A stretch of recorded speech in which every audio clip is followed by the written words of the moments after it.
नमस्कार। आज हम एक बहुत ही जानी पहचानी धार्मिक प्रथा पर बात करने वाले हैं। शिवलिंग पर बेलपत्र क्यों चढ़ाते हैं? हमारे पास एक छोटा सा स्रोत है जो इसे थोड़ा अलग नजरिए से देखता है, सिर्फ परंपरा से आगे।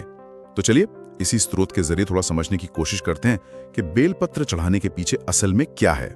क्या ये सिर्फ एक आदत है, पीढ़ी दर पीढ़ी चली आ रही है, या कुछ और भी वजह है? सवाल यही है। हाँ बिल्कुल, और स्रोत शुरू में ये कहता है कि इसे सिर्फ एक रिवाज समझकर किनारे नहीं कर सकते। इसका संबंध भक्ति से तो है ही, वो तो स्पष्ट है, पर दिलचस्प बात यह है कि स्रोत इसमें विज्ञान का भी जिक्र करता है। भक्ति और विज्ञान एक साथ, ये तो सुनने में काफी उत्सुकता जगाता है। स्रोत कुछ बताता है इस बारे में? ये विज्ञान किस तरह का है?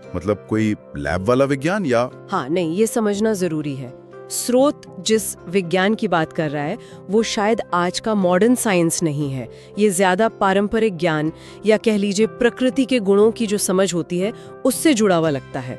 स्रोत कहता है कि बेलपत्र शिवजी को बहुत प्रिय है, और वजह बताई गई है इसमें मौजूद एक विशेष ऊर्जा। विशेष ऊर्जा, ये शब्द अक्सर सुनने को मिलता है आध्यात्मिक बातों में। क्या स्रोत ये बताता है कि ये ऊर्जा कैसी है? इसका असर क्या होता है? कोई शारीरिक असर? देखिए, बहुत ज्यादा डिटेल में तो नहीं बताया गया है, पर ये जिक्र जरूर है कि ये ऊर्जा जो है वो मन और तन दोनों को शांत करती है। ऐसा कहा गया है कि बेलपत्र की ये जो खासियत है वो अशांत मन को ठहराव देती है और शरीर को भी शायद शीतलता देती है। शायद इसीलिए शिवजी की पूजा में इसका इतना महत्व है, क्योंकि वो तो परम योगी ध्यानी देवता माने जाते हैं। अच्छा, ये दिलचस्प है।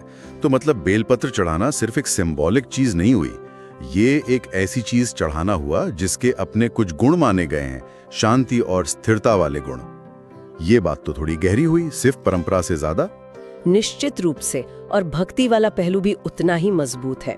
स्रोत पे एक और बात का जिक्र है जो बहुत लोग मानते भी हैं, कि अगर कोई भक्त सच्चे मन से पूरी श्रद्धा से बेलपत्र पर अपना नाम लिखकर, शायद चंदन वगैरह से लिखते होंगे, और फिर शिवलिंग पर चढ़ाता है, तो भगवान शिव प्रसन्न होकर उसकी मनोकामनाएं पूरी करते हैं। अच्छा, तो ये विश्वास भी जुड़ा हुआ है इससे।